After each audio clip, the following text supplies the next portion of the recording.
This program is a presentation of UCTV for educational and non-commercial use only.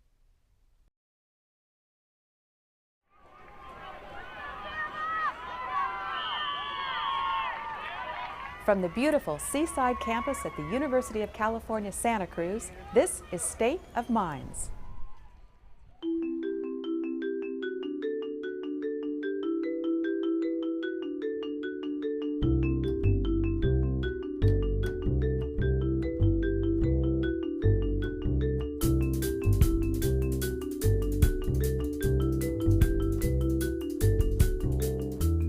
Hello and welcome. I'm Shannon Bradley.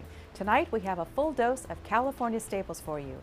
Earthquakes, fine dining, the perfect grass, and a story of a UCSC undergraduate who went on to get her PhD, returned to her alma mater as faculty, and now has a new documentary on a subject near and dear to her heart, Folklorico, the traditional Mexican dance. Folklorico dance is a stylized choreographed dance that is used in theatrical settings. And we'll have more with Olga Nahira Ramirez later in the program. But first, the Quakes. As any longtime Californian will tell you, earthquakes are part of the life here. And as we've learned, the more we know about building structures to withstand the shakes, the less damage those quakes will cause. We saw that recently in Chile, where one of the largest earthquakes ever recorded rumbled through there, but did relatively little damage, in great part because the Chilean building codes were developed in collaboration with California experts in seismic design. One of those experts is Jose Restrepo, a structural engineer from UC San Diego. He went to Chile right after the quake and returned to share his findings with Rich Wargo. Chile has been growing at a very fast rate for the past 20 years. They have done a lot of new developments, very heavily industrialized these days. So it puts us in an earthquake lab in Chile that actually has a lot of parallels to California. What was the magnitude of the quake, and where does it rank again in the historical record of strong motion earthquakes? Moment magnitude 8.8, and it ranks in the first 5. The Chilean practice of building is associated with the American practice, so they use pretty much the same American codes that we use here. So it's a great experience for United States to go and see what happened in there, because those buildings are buildings that could have been built here with some differences. So these are new buildings of new construction type, and a lot of them. So you have got a good cross-section, almost like a good sample. Very good. Very good statistical sample of how buildings behave under this kind of shaking. These are mainly reinforced concrete wall buildings, of the kind of buildings that we are beginning to build now in California for residential areas.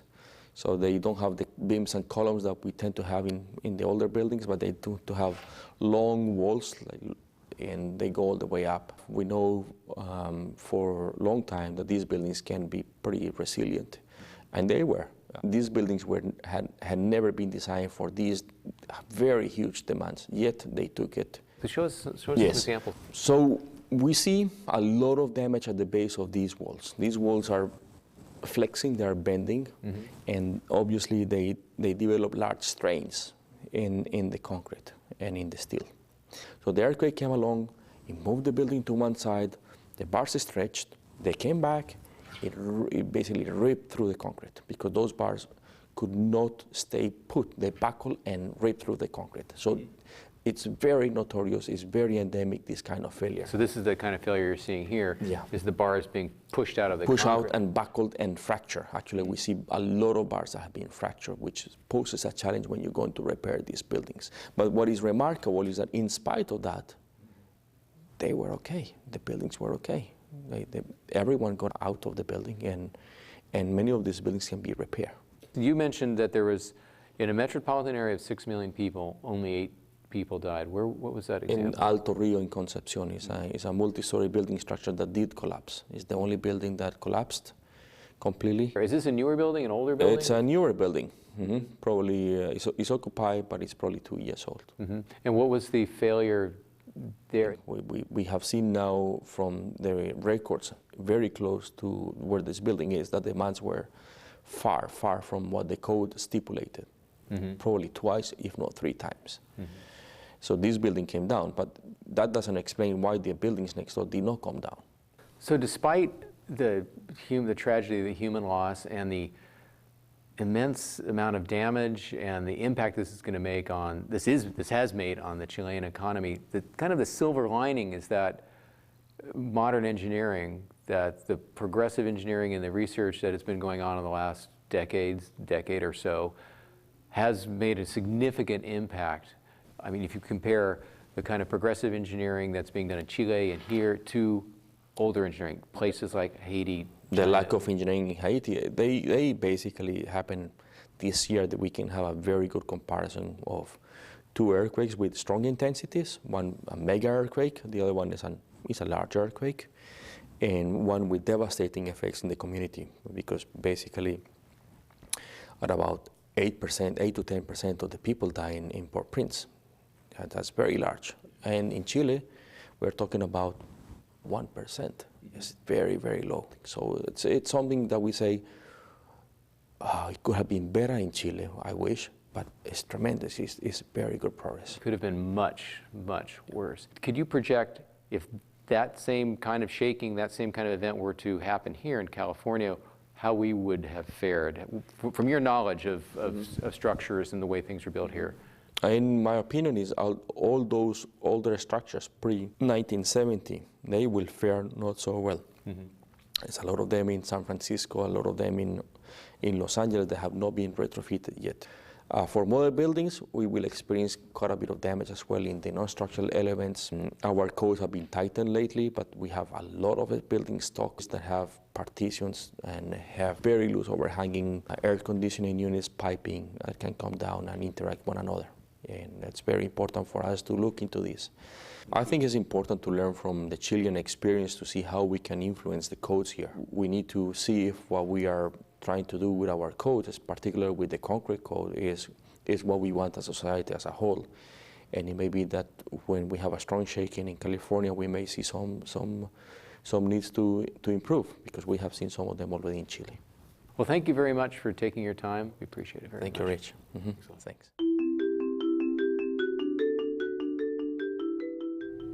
From earthquakes to another California specialty, a fresh and consistent menu of good food, good wine, and good beer. Well, the state's vintners, brewers, and food processors know how to make a fine product, but what's challenging in these times is doing so while using fewer precious resources. And that's where UC Davis comes in. Paul Pfotenhauer offers us a sneak peek into the new, green Robert Mondavi Institute for Wine and Food Science. After 100 years of research and education in wine, food, and beer, UC Davis is still searching for perfection. Like the dusty bottles of Cabernet that have grown musty in its decades-old cellar, this premier university is moving ahead quickly into the 21st sustainable century. 1.10 3/4 to the UC Davis's prestigious wine and food science programs are about to move into new green processing facilities at the Robert Mondavi Institute for Wine and Food Science. This is a beer for sipping with reverence and respect, I think. Students who make wine will work alongside those who produce beer, and they will be joined in the same building by others who are working to design new foods in what is the largest food science program in the country. Water is so short in California, and winemakers use a lot of water, mostly for cleaning. So we really have to train our students to be thinking about how much water they're using. The students are often the source of new ideas, new product ideas, new product designs that we can start to research in our new facility. And what we're going to do now is make sure that our program is dedicated to all the relevant things that are going on in brewing, and those things include environmental issues. These three academic powerhouses are seasoned and yet energized for what the future holds. They are particularly excited about this 34,000 square foot facility that is expected to be completed in the fall. It will include the Brewing and Food Science Laboratory and the Teaching and Research Winery. This building is designed to meet LEED Platinum construction standards, the highest granted by the U.S. Green Building Council. LEED stands for Leadership in Energy and Environmental Design, and it has become the hallmark of sustainability in the architecture and construction world. Let's go inside and take a virtual tour. Once inside the doors, a large fermentation room will hold both small and large fermenters that will be used for teaching and research. All will be connected through a wireless control system that will precisely measure temperature. State-of-the-art control systems in all parts of the winery will provide for expanded research capabilities. In addition, a special collection room will store rare and valuable commercial wines. Across the hallway is the new brewery, which will showcase the importance of brewing as a complex, sophisticated process. And finally, the General Foods processing plant will handle a broad spectrum of food products, including tomatoes, olives, and more. The processing plant is built to food-grade standards, meaning the foods made here can be eaten. The facility's milk processing lab is specially designed for cheese and other dairy products. Roger Bolton, the Stephen Sinclair Scott Endowed Chair in Enology at UC Davis, has been instrumental in working with Senior Project Manager Julianne Nola on the green systems that this building will contain. This building, with an additional facility that we're planning, aims to be completely self-sustainable in energy from on-site generation, completely self-sustainable in water from rainwater capture, a zero carbon building, not a carbon neutral building, and a LEED Platinum building. And there is no equivalent to that today, and I don't believe in the next 5 or 10 years you will see a building anywhere in the world built that meets those standards. Supported completely by private donations, this $19 million complex is being recognized by industry leaders. Robert Buller, the Vice President of Sustainability for Kendall Jackson Wines, says the new UC Davis facility provides industry with ways to become even more sustainable. It gives industry a great opportunity to work hand in hand with the university to help develop those technologies, to test them in the lab environment, and then to bring that technology out to the commercial environment and see how well it performs and validate it. Bowler says industry must embrace change. I think a lot of people think sustainability is just about the environment and have this image of people kind of being tree huggers. Well, you know, sustainability in large part means conserving, not using something. And not using something means you're not paying for something. It's just smart business. It makes good business sense for Sierra Nevada Brewing Company in Chico to be sustainable as well. For years, it has cut waste by recycling, conserving, and generating on-site electricity with solar panels. Owner Ken Grossman says students who graduate from a sustainable brewing program have an advantage. Well, I mean, we've done a lot of things, and we don't use the term becoming green. We view it as something that we need to do as a manufacturer to minimize our consumption of resources and to try to be as efficient as we can. But we've done a wide range of things, from water conservation, lots of energy conservation projects.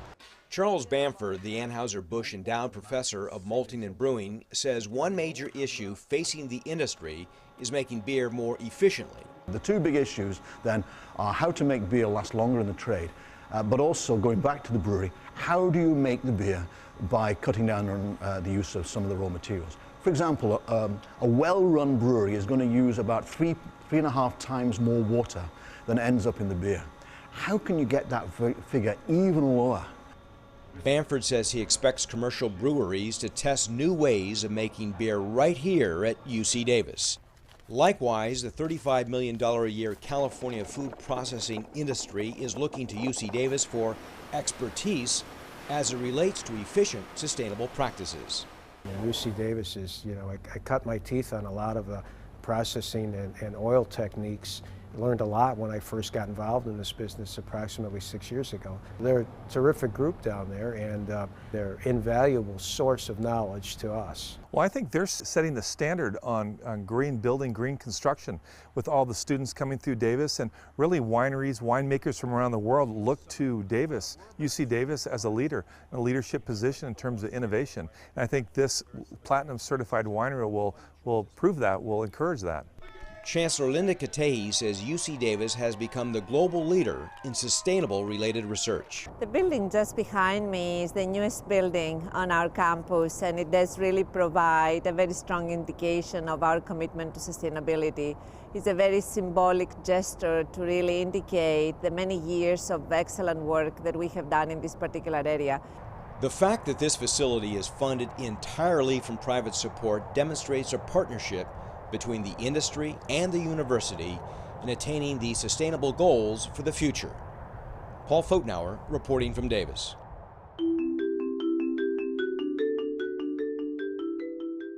This is the Great Meadow of UC Santa Cruz, a stretch of unirrigated land that separates the campus from the city of Santa Cruz.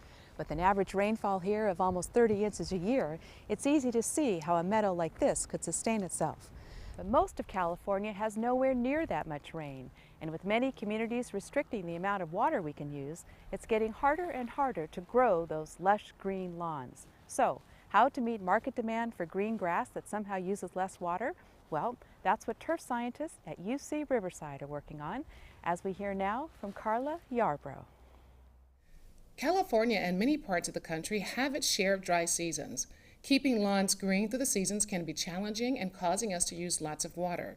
Dr. James Baird, a turfgrass specialist in the Department of Botany and Plant Sciences at UC Riverside, is working on developing a drought-tolerant turfgrass that uses less water and stays green year-round. First of all, we're trying to educate the general public about how best to irrigate their lawn. I think that's still something I see on a daily basis, is that grass tends to be overwatered, and most people think that they need to turn on the irrigation every day, and that's just not the case, even in our dry climate. So I think there's an education component with the type of turf grasses that we have, but on the other side, we're trying to develop new turf grasses that are better able to withstand less water. One of the things that we're trying to get more Californians to consider is to switching from a cool season grass to a warm season species. And essentially these types of grasses are more adapted to warmer conditions. They're more inherently drought tolerant, more salt tolerant, and just in doing so, you're looking at saving at least 20% water just by switching the particular turfgrass species from a cool season to a warm season grass. We see the real challenge being the color aspect and keeping that grass green year-round. The other more long-term aspect is from our department side in terms of our genetics program and our genomics program. We're trying to look to developing a warm season turfgrass that's able to keep its color year-round. That would be quite an achievement, sort of the holy grail of turf, if you will. Our research at UCR involves hybridizing turf grasses. What that means is we're taking basically two different varieties of turf grass, we're intercrossing those varieties, and we're creating a better variety. This is Festuca pratensis. So this is our drought-tolerant, stress-tolerant tall fescue variety, or fescue variety. This is Lolium perenne. It's ryegrass, so it's seen mostly in sports complexes. It's seen in overseeding of home lawns and such like that. Very well known for its speedy germination. So what we've done in our research is we've taken these two varieties of grass, Festuca pratensis and Lolium perenne, and hybridized them. We've crossed them. The hybrid, basically, over time, initially it does not look like this. It takes many years. We have to go through and select this. So we select traits. Every time a seed is produced, each one of those seeds has its own genetic makeup. So what we're doing with these tubes is, in these tubes, it's one giant root zone. So this is one 5-foot root zone is what this is. And what we're doing to quantify root growth is we're taking these plants, all right, and giving them optimum growing conditions. If you look at this tube right here, you can actually see the roots growing inside the sand. And that's actually what we're measuring. Within 5 months, cross your fingers, these tubes, the roots will be going all the way down. The Turfgrass Project is located here at the Agricultural Operations Center, which is over 500 acres and about 45 different crops are grown. The manager of AgOps, Steve Cockerham, is also a turfgrass specialist, and he says the university is involved in a national turf program. Here at UCR, in the Turfgrass Research Project, we participate in a program called the National Turf Evaluation Program, and this is managed by the U.S. Department of Agriculture in Beltsville, Maryland. And what they do is they collect new grasses in specific species from turfgrass breeders from around the United States and in some cases outside the United States. And you take these grasses and put them in different climates and see how they perform based on the climate. Another project that Dr. Baird and his team are working on is measuring gas exchange in the turfgrass system. Graduate student Aaliyah Mills explains. Here we have an open path infrared gas exchange analyzer, or Lycor 7500. What it measures is carbon dioxide and water transpiration as it moves through here, measures it through an infrared beam. The data is processed using this Lycor box, and it is recorded on the computer. There we can see how carbon dioxide is moving, if it's being transpired or stored, as well as how much water the grass is releasing. As Dr. Baird and his team continue searching for the perfect grass, he says the benefits of turf are worth it.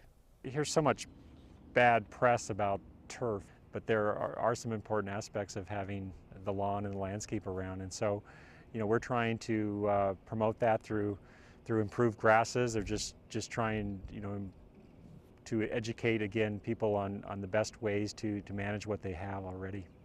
This is Carla Yarbrough reporting for UC Riverside. We turn now to Olga Nájera Ramirez, a professor of anthropology and filmmaker here at UC Santa Cruz. She grew up in nearby Davenport, one of 6 children born to Mexican immigrants. Her father died when she was 8. Her mother then had to choose, return with her family to Mexico or stay in California. So my mother felt that we would have more stability here in the United States, and she decided to keep us here.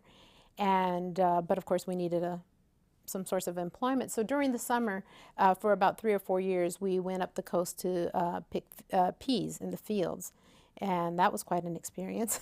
It was very foggy and cold in the morning, and then by the afternoon the sun was really hot, and it was not the kind of work that I enjoyed. But a lot of people from Davenport engaged in that work, so it wasn't like it was a lonely experience, but it was a difficult experience. What Olga wanted to do was become a teacher, so she applied and was admitted to Merrill College at UC Santa Cruz. There, she found her passion in Los Mexicas, a Folklorico dance group run by UCSC students. The enthusiasm and the pride that they projected was captivating, and I thought, I am signing up. And I just really loved it, but I was really interested in knowing more. Where do we get these dances? Why do they wear these kinds of skirts? What about the kind of music? So I was just fascinated, and I discovered quickly that there wasn't a lot of written information. A lot of the information that I began to discover was through my participation in dance conferences. It was at one of those conferences that she met 2 people who would play great roles in her life, her future graduate student and collaborator Russell Rodriguez, and Rafael Zamarripa, the acclaimed Folklorico choreographer then visiting from Mexico. When the maestro Zamarripa gave his lecture in this nice auditorium filled with all these students that were just eager to hear what he had to say, he spoke very eloquently, and it was very clear that he had done some primary research on this topic, and I thought, I just think this man is so knowledgeable.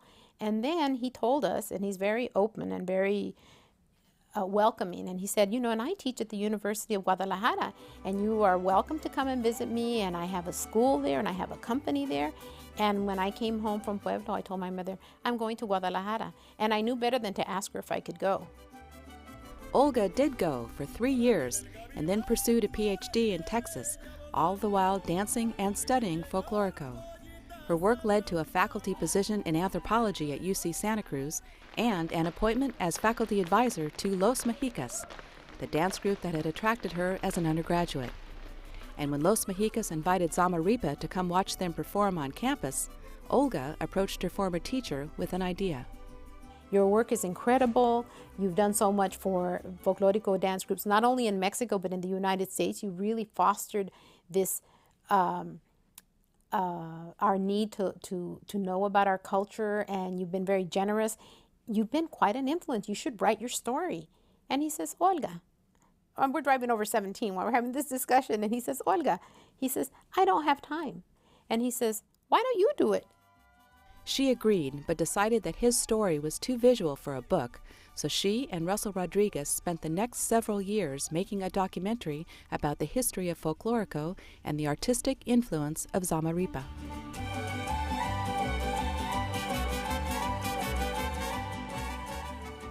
Can you describe for me the feeling of collaboration or whatever it was when you were down there shooting and interviewing Rafael and working with Olga, and I mean, I imagine that was a pretty heady time for you. You know, of course, it was very nostalgic, you know, because of our connection to Samarripa since the early 70s, you know, the mid 70s. And to see all his dancers, again, is like, you know, do you remember how skinny we used to be when we danced, you know? And these beautiful bodies, you know, just the lines, all these beautiful bodies in movement, you know, was just incredibly inspiring.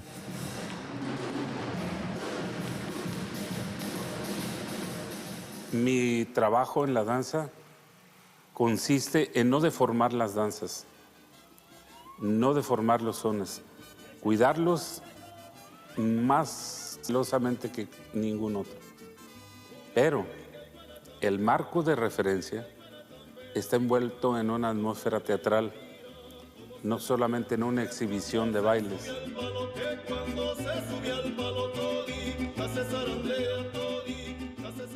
It requires having the training in dance and the whole artistry. And Samarripa is exceptionally talented in that area, which makes the quality of his programs extremely exciting. Cuando usted me pregunta si es importante la danza folclórica en este momento en México, voy a responder muy simple. Es una necesidad de comunicación con los demás. El arte es una comunicación. El arte, danza, pintura, escultura, lo que se llame, es la expresión de un sentimiento.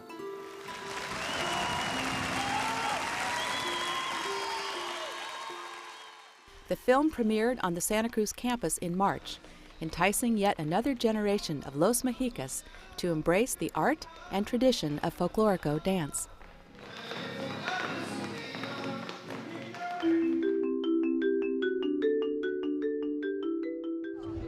On our last day in Santa Cruz, Chancellor George Blumenthal presided over the opening of the new Digital Arts Research Center, as 14 artists in the Digital Arts and New Media Master's Program presented their work in an exhibition called Things That Are Possible.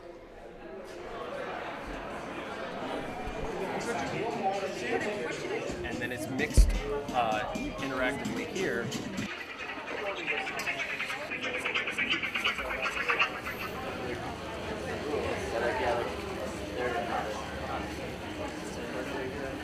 Are we building dialogue?